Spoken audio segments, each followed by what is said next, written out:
नमस्कार, स्वागत है आप सभी का मेरे भक्ति भावना यूट्यूब चैनल पर। आज मैं आपको वैशाख मास के 22वें अध्याय की कथा सुना रहा हूँ। कथा को पूरा सुने। व्याघ्र कहने लगा कि हे महात्मा, मैं अत्यंत दुर्बुद्धि और पापी हूँ। हे दया के सागर, अब मुझ पर ऐसी कृपा करो जिससे अब मेरी बुद्धि दूषित होकर खोटे कर्मों में न जाए। अतः आप मुझे उपदेश दीजिए।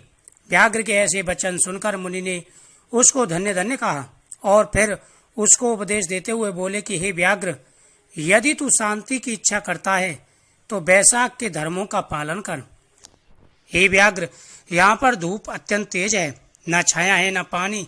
इस कारण चलो कहीं दूसरी जगह जल पी करके और छाया में बैठ करके स्वास्थ्य चित्त से तुम्हारे सामने पाप नाशक महत्व का वर्णन करूंगा।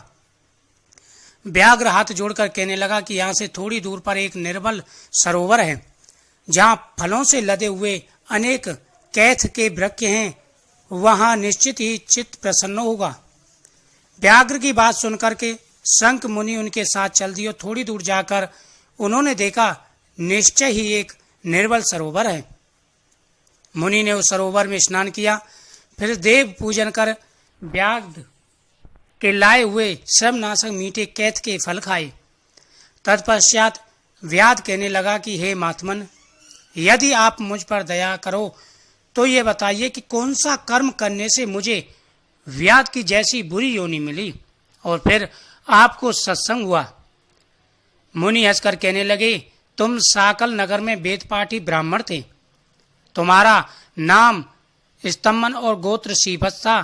एक वैश्या से तुम्हारा प्रेम था, उसी से संगति दोष से हमने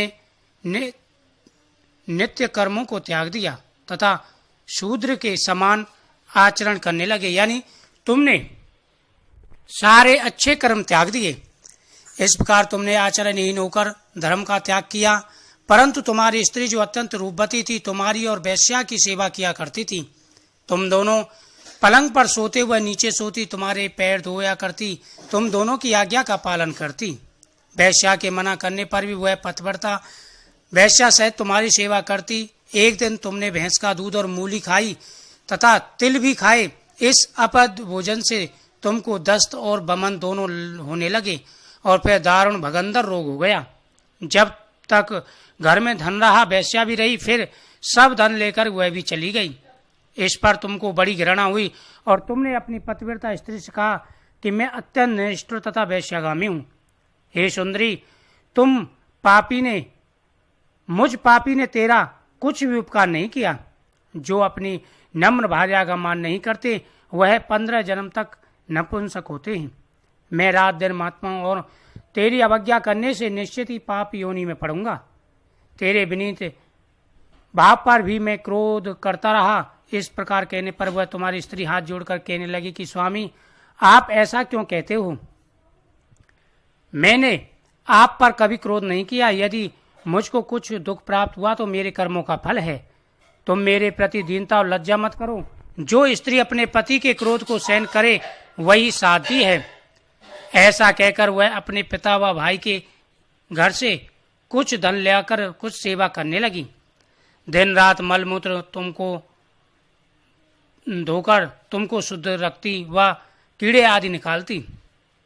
रात दिन नींद आदि त्याग कर अपने भारता के दुख से दुखी होकर कहती, हे पितरेश्वरों, तुम मेरे पति को रोग से मुक्त करो तथा मेरे पति को पापहीन करो। तब महात्मा देवल वैशाख में गर्मी के मारे साध्य संध्या के समय तुम्हारे घर आए। उनको देख तुम्हारी स्त्री कहने लगी, अब वैद्य मेरे घर आए हैं, अब इनके द्वारा पति का रोग नष्ट हो जाएगा। तब तक मैं ने तुमको ठग लिया। उनके चरण धोकर तुम्हारी स्त्री ने अपने सिर पर वह चरणोदक छिड़क लिया। परमात्मा को गर्मी से व्याकुल देख शरबत पिलाया। दूसरे दिन प्रातः वह महात्मा चले गए। उधर तुमको सन्निपात हो गया। जब तुम्हारी स्त्री ने तुमको त्रिकुटा पिलाया तो तुमने उसकी उंगली को काट लिया। तभी तेरे दांत बिछ गए और उंगली तेरे मुख में रह गई। ठीक इसी अवस्था में तुम्हारी मृत्यु हो गई और उसी वैश्या के ध्यान में तुम्हारे प्राण निकल गए। तब तुम्हारी स्त्री अपना कंगन बेचकर ईंधन लाई और तुम्हारी चिता के साथ ही वह भी सती हो गई। इस प्रकार सती होने तथा बैसाख में शरबत पिलाने व चरणों तक सिर पर छिड़कने से वह सदगति को प्राप्त हो गई। यद्यपि तेरे सब पाप नाश हो गए, परंतु अंत समय वैश्या का ध्यान करने से तुझे व्याध के घर जन्म लिया। इसी कारण तू सदा हिंसा में लगा रहा। तूने अपनी स्त्री को शरबत पिलाने की आज्ञा दी थी, इसी कारण व्याध योनि पाकर भी धर्म पूछने की तेरी सद्बुद्धि रही।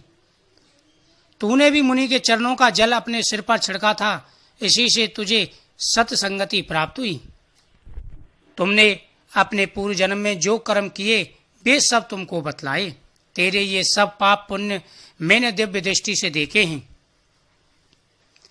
अब तुम्हारी कोई और गुप्त इच्छा हो तो वह भी पूछ लो।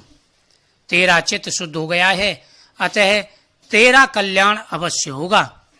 हे व्याध, अगर तेरे मन में कोई भी प्रश्न हो वह प्रश्न पूछ ले, क्योंकि वैशाख मास की कथा सुनने से, महत्व सुनने से तेरी बुद्धि शुद्ध हो गई है।